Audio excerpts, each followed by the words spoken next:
Beautifuls. So I've been getting some questions about this Feed Your Body with Love. When you say diet culture, there's a lot of hidden triggers during these conversations about diet culture. Maybe you've had some sort of disordered eating, maybe you've been a chronic dieter, maybe that's what you believe in. But again, everything is based on your true values and your true beliefs. So when I say diet culture and why I am trying to pull back from this diet culture, it is strictly because I think that first, diets don't work. Number one, I want to know long-term how many people have actually been on a diet, gone on some weight loss supplement, done something that has made you have continual results for long-term, and you've not slipped back into these distorted thinking about your body. I know when I met my husband, I was 113 pounds. I thought I was fat. I thought I needed to be on a diet. I was always after this wellness thing. But in reality, what had happened is I had looked so much to what other people were telling me. I had looked so much into the things that I had heard as a child about this is how you should eat, good and bad foods, don't do this, don't eat that, this is toxic, all of those things that I had become so focused on food, I wasn't eating enough.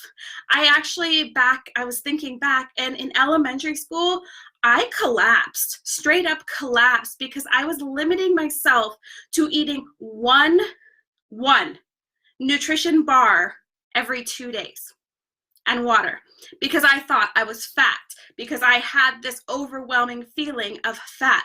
This is something the diet culture has instilled in us, because guess what? The diet culture is a multi-billion-dollar industry.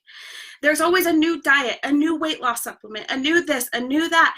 And for me, it actually destroyed my health. It destroyed like my overall well-being. I mean, not to mention the trips to the ER, collapsing, the things that I did to my gut health, the chronic illnesses that came up from being on chronic diets, to this self-hatred and shame around my body and how my body looked. I mean, going into this nutrition coaching 2.5 years ago, my biggest concern was no one's gonna wanna be my client, because guess what? I'm still overweight in the sense of media. I'm still not this healthy body that media puts out. Well, that's diet culture. So I'm not talking about, like if you need to be on a diet for a specific medical reason, that's great. I also think that an elimination protocol for a scientific research only, meaning if you are struggling with different symptoms, once you start to fix your relationship with food, let's say you fix your relationship with food, you're living in complete harmony with food and it's no longer an issue for you, and you're still getting really bloated, you're still getting headaches. I really think an elimination protocol is a great thing to do, because it's temporary. You eliminate all the possibilities, and then you actually give yourself the ability to test. That's empowering. That's empowered protocol or dieting, whatever you want to call it. But it's short term, and you're not going for a result to change the way that you're looking. You're going to really figure out what's inside your body. So diet culture, when I start talking about diet culture, again, it is this over fitness industry. Like your body should look like this, it should be defined this way, and that's the ideal of health. Your body has to be within this BMI garbage. You need to attach your worth to the number on the scale or the number on your clothes, whatever it is. That's diet culture. Diet culture makes you feel bad about being in the body that you're in right now. And that's what I'm talking about when I say that. Also, a lot of these fad diets aren't healthy long term. There's a lot of, research coming out, and personal research. I have been on countless diets. I've been on diets since I was like 10 years old, because I was on so much prednisone for my asthma, and I was always fluffy. And I was restrictive and miserable, and it did affect my mental health. It affected my well-being. And again, it took away all my confidence and my wellness as a human being. I am perfect just the way I am. I know what to feed my body. I know how to feed my body. And I have this relationship with food that there's no more good or bad. But guess what? As soon as I dropped the good and bad, my body tells me now what I want. And sometimes that's a chocolate brownie, and that's okay.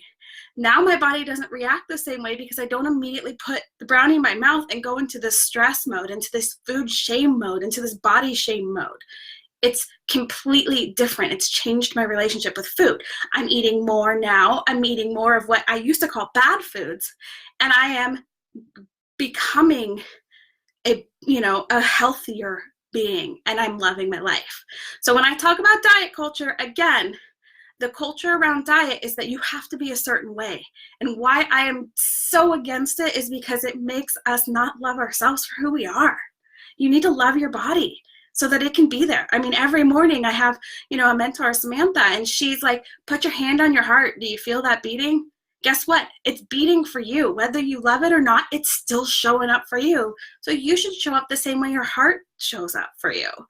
You're amazing just where you are. But if you are struggling with these feelings of like, I'm not enough, my body is too big, I have to go on a diet, my diet failed, and you are feeling like you're running in circles, I'm creating an amazing community of people where you can come in and you can share those things so that we can beat this diet culture, so that you can learn to love your body at any size. And once you get, again, past, it was really crazy to me. Once I got past all this diet culture and I started eating all the things, it's crazy because when I get hungry, my body pretty much tells me what I want. Most of the time it's, meat and veggies and fruit and, nuts and all those kind of things. But sometimes my body says, hey, go eat the cake.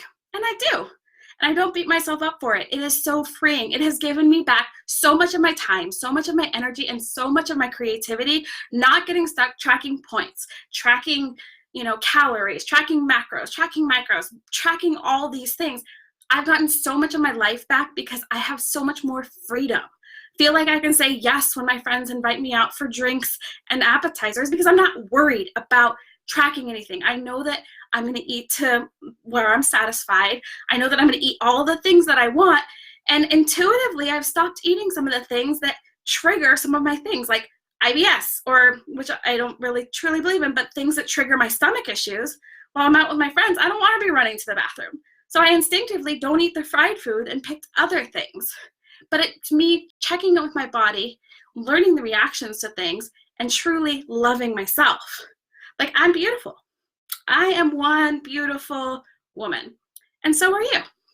So I challenge you to challenge the thinking of diet culture. You are not the number on your scale. That does not define your worthiness. There's not good and bad. You don't have to be on a diet. Diets don't work, and don't blame yourself if a diet doesn't work. They're banking on you to not have that diet work, because if it worked, guess what? The industry would not be making as much money as it's making right now. They're there for the money. So I am really excited to help start clearing up some of this confusion, start helping you tap into this real love, to feed your body with love. That's why I'm really excited about bringing this podcast out, because feeding your body with love, all the self-care, the love, the feelings, the nutrition, all of it falls into place as soon as you love yourself as you are right now. Not that future body that you see. Don't visualize yourself in the tiny, no. Love yourself today. Love yourself today enough to pull out your worth from whatever diet culture tells you your body should look like, because it's perfect. And it's filled with love, and I love you all.